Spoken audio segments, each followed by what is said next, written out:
Bonjour, c'est Jules Lavie pour Code Source, le podcast d'actualité du Parisien. Il est devenu roi à 73 ans le jeudi 8 septembre, à la minute où sa mère, Élisabeth II, est morte. Avant d'accéder au trône britannique, Charles III aura patienté 70 ans et pendant cette période, il a longtemps été critiqué, jugé incapable, y compris par son ancienne épouse, Diana, d'assumer la fonction qui lui était promise. Code Source retrace sa vie aujourd'hui avec Charles de Saint-Sauveur, journaliste à la cellule Récit du Parisien.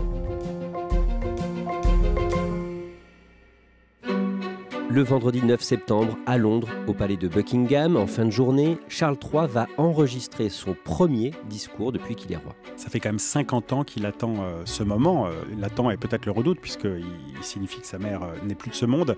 L'enjeu pour lui, c'est déjà d'apparaître comme un roi. C'est-à-dire que les Anglais ne le connaissent que comme prince héritier. Il faut aussi qu'il se montre comme fils qui a perdu sa maman. Le chagrin, c'est important. Et en Angleterre, le cœur, ça compte énormément. Et puis enfin, il doit être un père, le père d'une nation. Là, c'est vraiment un défi pour lui parce que ça colle ou ça colle pas.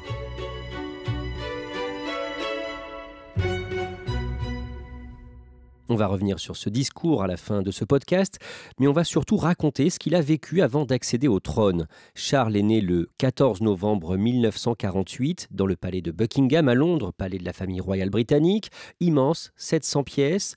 Sa mère, Élisabeth, a 22 ans quand elle lui donne la vie. Il a à peine 3 ans quand elle devient reine en février 1952 et il va souffrir d'un manque d'affection. Son grand-père meurt, donc c'était le roi. Et sa mère devient reine. Et elle n'est pas du tout préparée à cette tâche, elle est elle-même très jeune, donc ça va l'accaparer complètement. Et c'est vrai que Charles va très peu voir sa mère à ce moment-là, en tout cas beaucoup moins qu'il l'aurait souhaité.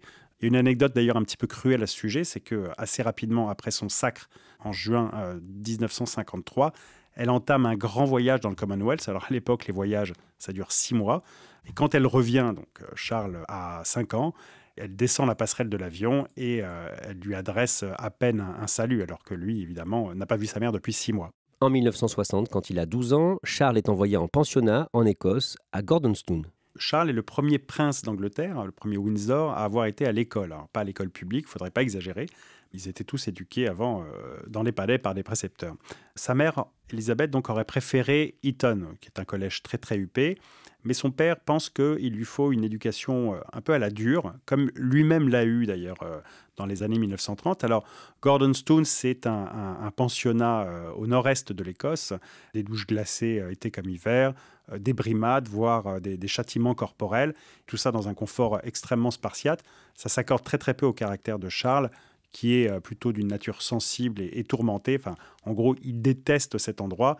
Il parlera même de bagne et de peine de prison, les pires années, on va dire, de sa jeunesse. Entre 1971 et 1976, Charles est officier dans la marine de guerre britannique, la Royal Navy. Il lance ensuite sa première organisation caritative. Côté cœur, il a rencontré en 1970 une jeune femme dont il est très amoureux, une certaine Camilla. Camilla Shand, donc, qu'il rencontre lors d'un match de polo. Alors, la légende veut que ce soit elle qui l'ait abordé et qu'elle lui ait dit que leurs arrière-grands-parents respectifs, alors le roi Édouard VII et son arrière-grand-mère, elle, qui était Alice Keppel, aient eu une relation. En fait, c'était la maîtresse officielle du roi. Elle lui a ajouté « fascinant, n'est-ce pas ?» On peut imaginer que Charles a été piqué, voire peut-être hameçonné. En tout cas, leur idylle naît très peu de temps après et elle va être passionnelle. D'un mot, il est impossible qu'il l'épouse. Pourquoi ? Alors Camilla Shand, certes bien née, comme on dit dans ces milieux, mais c'est pas non plus elle n'est pas issue de la noblesse. Ça, c'est un problème. Il y en a un deuxième, c'est qu'elle a un passé. Ça veut dire que son bilan amoureux n'est pas totalement vierge, pour le dire autrement. Elle se marie en 1973 avec un autre homme. De son côté, le prince Charles multiplie les conquêtes, mais quand il a la trentaine, sa famille lui met la pression pour qu'il se marie et offre des héritiers à la couronne britannique. Et il choisit Diana Spencer, qu'il fréquente depuis 1980, depuis qu'elle a 19 ans. Pourquoi elle ? Alors sur le papier, Diana Spencer, c'est la candidate absolument parfaite. Elle est jolie comme un cœur, elle est timide, elle ne fera pas d'ombre au futur prince et elle se conformera à ce qu'on attend d'elle, d'être l'épouse du futur monarque. Il y a aussi autre chose, c'est qu'elle est issue d'une haute lignée de la noblesse britannique et en plus de tout ça, elle a une qualité immense aux yeux des Windsor, c'est qu'elle est vierge. Le mariage est célébré le 29 juillet 1981 dans la cathédrale Saint-Paul de Londres, un événement glamour suivi à la télé par des centaines de millions de spectateurs à travers le monde. Pas un seul instant du début à la fin ne s'est démenti l'enthousiasme, ne s'est démenti la ferveur d'une foule qui a rendu un témoignage d'affection exceptionnel à l'endroit de la famille royale.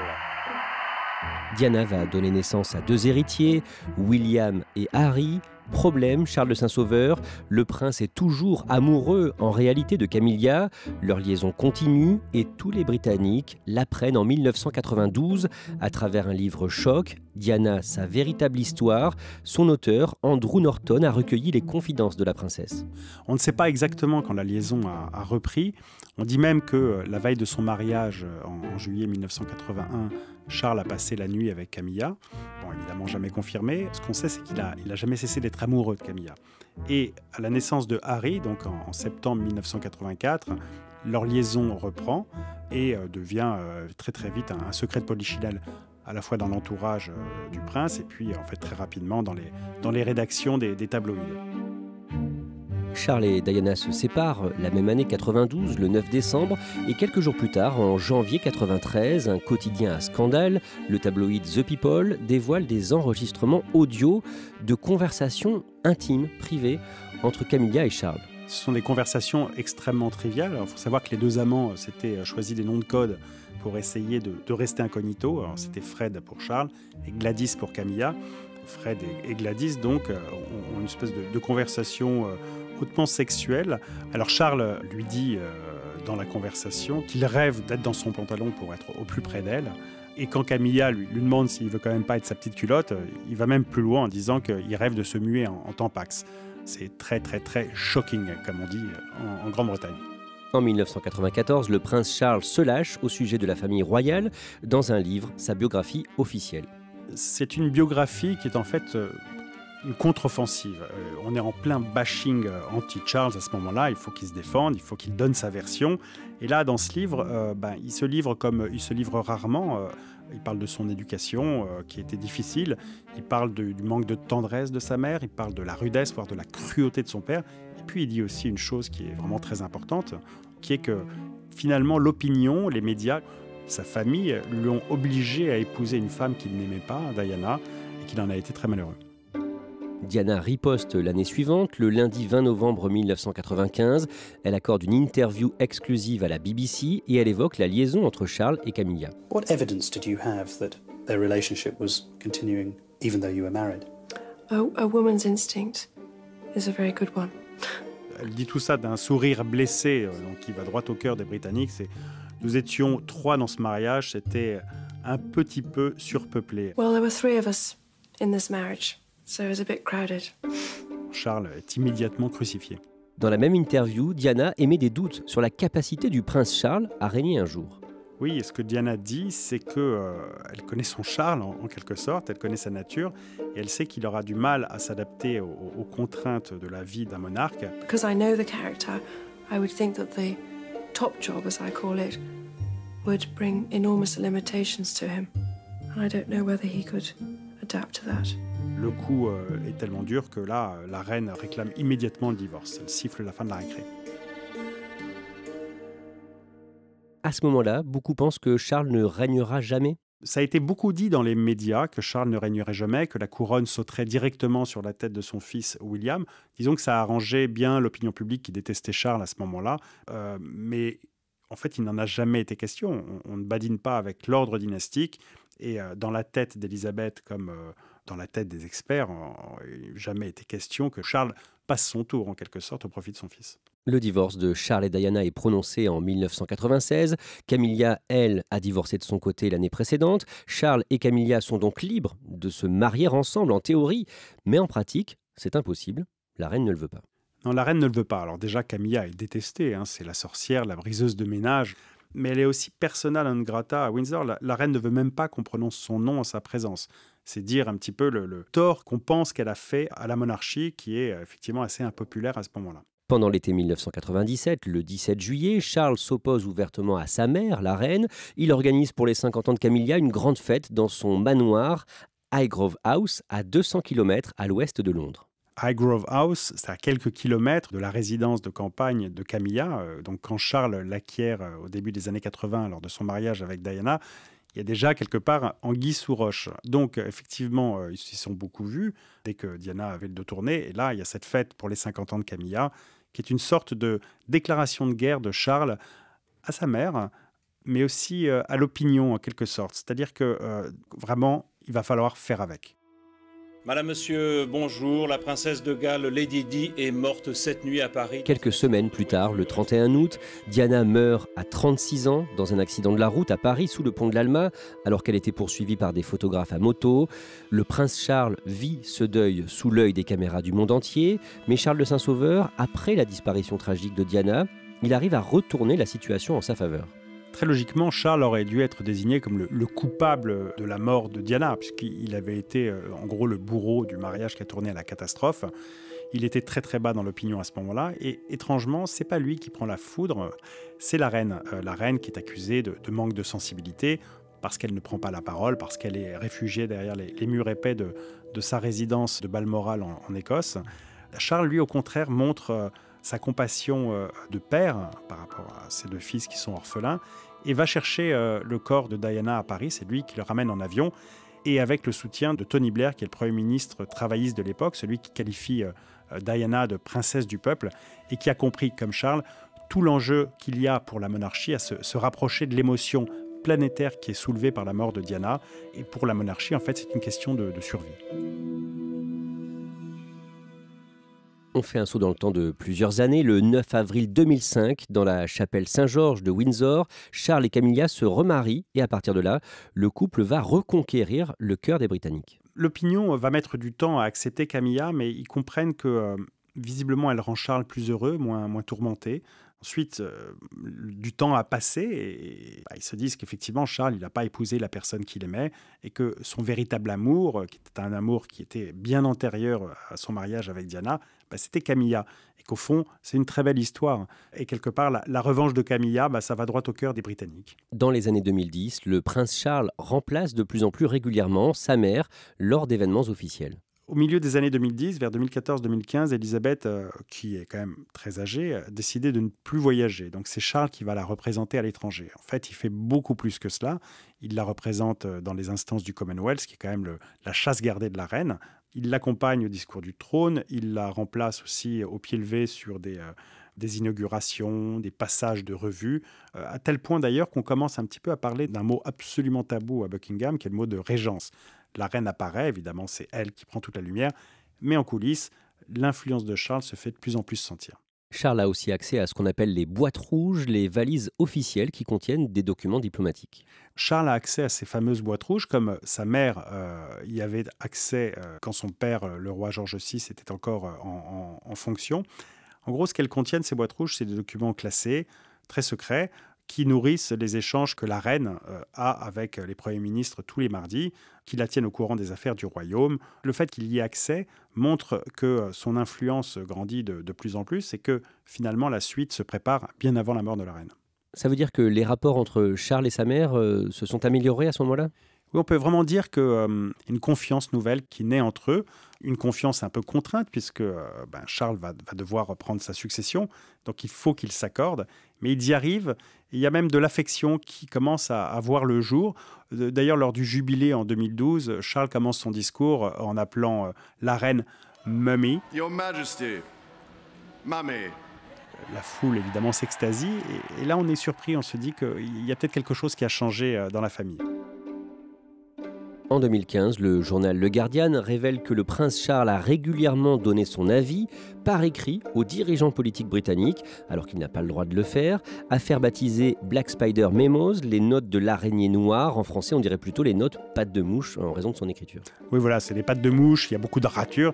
Il aime beaucoup intervenir dans le débat public. Ces Black Spider Memos, ce sont des courriers qui ont été envoyés entre 2004 et 2005. Il y en a à peu près une centaine, mais 27 ont été dévoilés. Donc, ils sont... on va dire, des adresses à des différents ministres sur des sujets qui lui tiennent à cœur, l'environnement, la protection des espèces menacées. Ce ne sont pas des sujets hautement sensibles, il ne s'agit pas de grande diplomatie, mais disons que Charles a toujours eu du mal à rester neutre, en tant que prince en tout cas, à tel point que Margaret Thatcher, dans les années 80, quand elle était première ministre, lui avait dit que c'était elle qui gouvernait et pas lui. Évidemment, cette absence de réserve serait un problème une fois devenu roi. Fin 2018, le prince Charles évoque cette question dans un entretien accordé à la BBC. Il l'évoque parce qu'effectivement, ça peut être un vrai problème. Pendant les 70 ans de son règne, sa mère est toujours restée neutre, s'en est tenue aucune interview, pas de commentaires politiques. Charles l'a bien compris, c'est un prince bavard, mais il ne sera pas un roi qui ne sait pas tenir sa langue.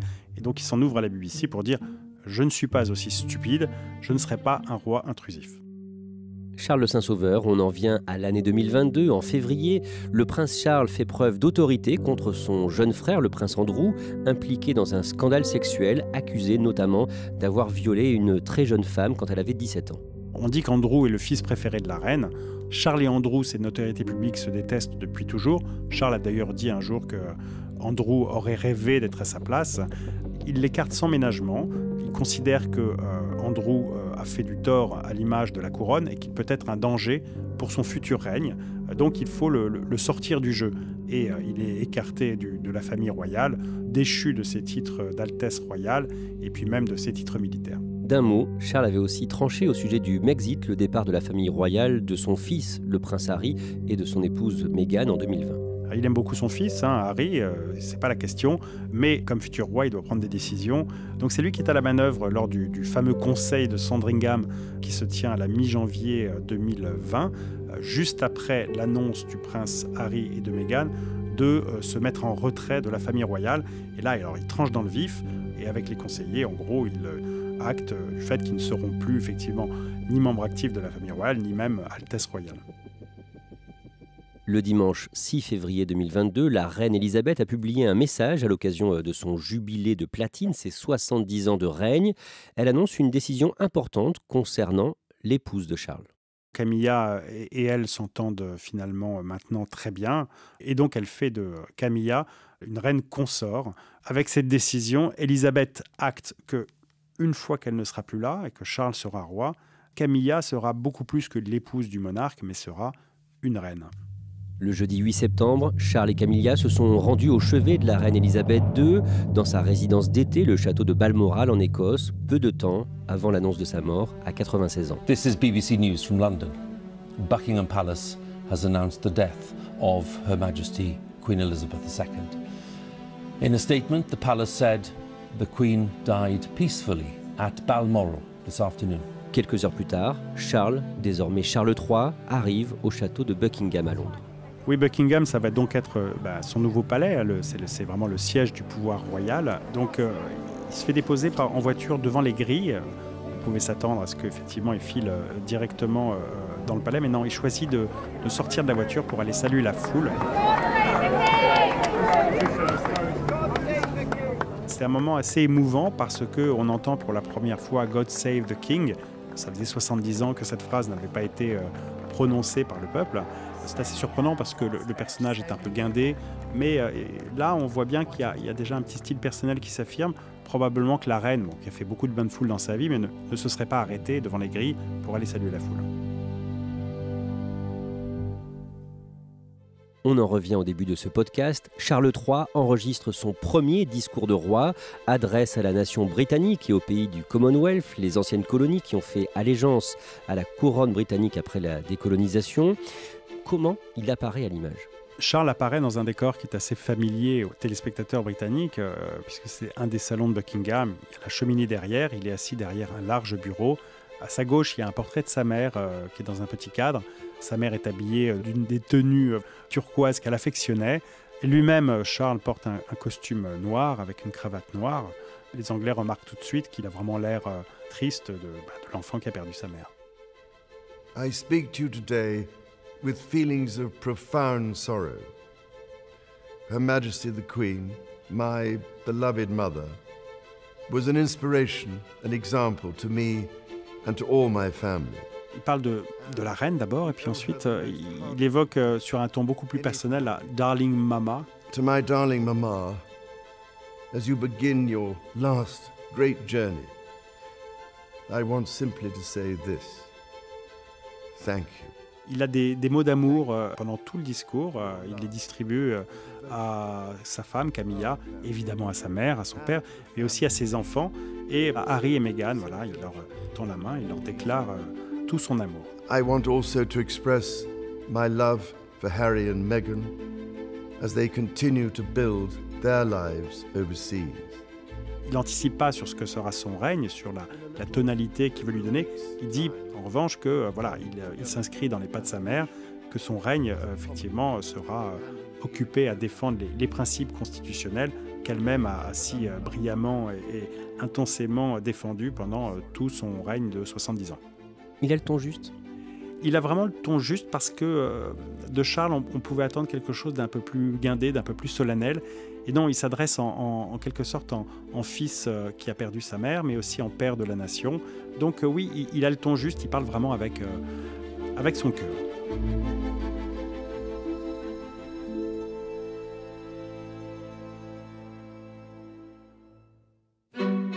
Charles de Saint-Sauveur, est-ce que Charles III peut être à la hauteur de la fonction ? Est-ce qu'il peut être un bon roi pour les Britanniques ?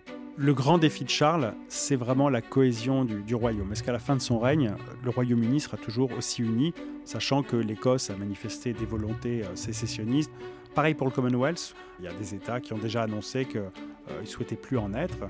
Tant que sa mère était là, ses revendications étaient non pas éteintes, mais enfin en tout cas un peu assourdies. Avec l'avènement de Charles, évidemment, ce sera autre chose. Mais on peut dire vraiment que les Windsor, la monarchie britannique est solidement arrimée à son trône, que les choses ont été bien faites, bien préparées, que le temps des tempêtes est un petit peu passé. Tout ça paraît sur des rails. Après, évidemment, tout peut arriver.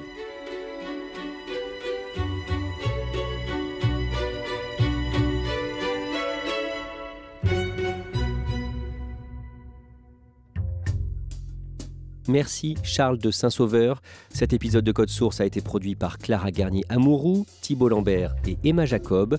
Réalisation, Julien Moncouquiol.